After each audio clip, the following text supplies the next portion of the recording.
Joo, eli tässä on tamperelaista historiaa. Täällä ollaan Santalahden venesatamassa täällä radan kupeessa ylhäällä ja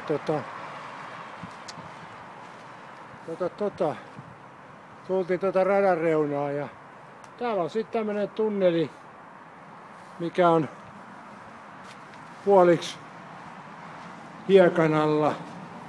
Eli tästä on joskus ollut ilmeisesti kulkuyhteys Pispalan kirkolle, mikä on ton Santakasan toisella puolella.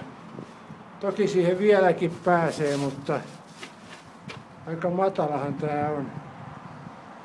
Ja täällä ne sprayjarit on käynyt ja tää on hyvä paikka reenaa, että tuskin täällä ketään häiritsee muutama maalaus.